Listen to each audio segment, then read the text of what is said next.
Hello বন্ধুরা, আমার রান্নাঘর থেকে আজকে তোমাদের সামনে আমি দুধ ছাড়া আমি পনির করা দেখাবো তোমাদের। আমি তার জন্য নিয়ে নিয়েছি পেঁপে। আমি পেঁপেটাকে সুন্দর করে কেটে এখানে 750 গ্রাম পেঁপে আছে, আমি 500 মতন দেবো। পেঁপেটাকে আমি ভালো করে কেটে ছাড়িয়ে নেব।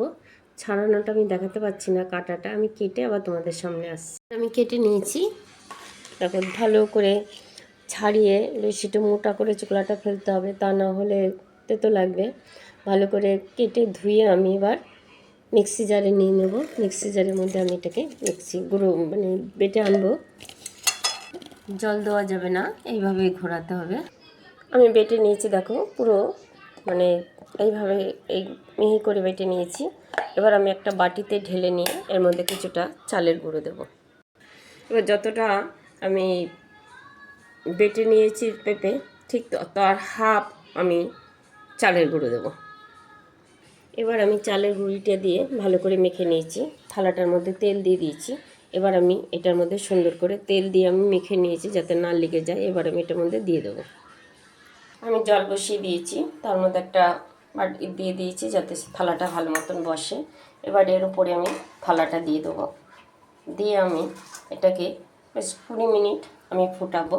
এবার এর উপরে ঢাকা দিয়ে দেবো একটা। আমি চাপা ঢাকা দিয়ে দিলাম। এখন আমি মশলা করে নেব, টমেটো আর আদা বেটে নেব। এটা 20 মিনিটের মতন গ্যাস মাঝারিতে রেখে ফুটুক, ফুটতে দিতে হবে আর কি।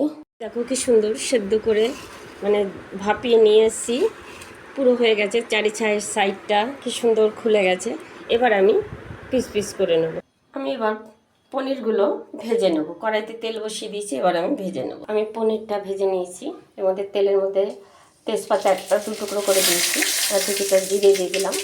আর এখানে আমি চালমগজ, পোস্ত, কাজু বাদাম, টমেটো আর আদা বেটে নিয়েছি। সেই মশলাটা আমি দিয়ে দেবো তেলের মধ্যে।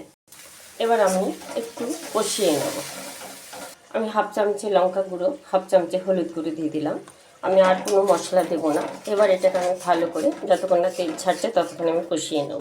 মশলাটা খুব সুন্দর করে কষানো হয়ে গেছে, দেখো তেল ছেড়ে দিয়েছে। এবার আমি পরিমাণ মতন জল দিয়ে দেবো। এবার আমি একটু গরম মশলা দেবো। ঝোলটা ফুটে গেছে, আমি পনিরটা দিয়ে বেশিক্ষণ ফুটাবো না। এবার আমি পনিরটা দিয়ে দেবো, দিয়ে একটু ফুটেলে আমি নামিয়ে নেব। আমার পনির হয়ে গেছে। এবার আমি উপর দিয়ে একটু ধনেপাতা দিয়ে দেবো, দিয়ে আমি ঢেলে নেব। তোমরা এরকম করে খেয়ে দেখো, খুব সুন্দর লাগে। বোঝাই যাবে না যে এটা ছানার পনির না। এটা রুটি দিয়ে, পরোটা দিয়ে, ফ্রাইড রাইস দিয়ে, ভাত দিয়ে খেতে খুবই ভালো লাগে। তোমরা একবার করে খেয়ে দেখো, আশা করি ভালো লাগবে। তোমাদের যদি ভালো লাগে আমার চ্যানেলটাকে সাবস্ক্রাইব করো, লাইক করো, শেয়ার করো। তোমরা ধনেপাতা চাইলে নাও দিতে পারো, আমি দিলাম। দেখো কত সুন্দর লাগছে।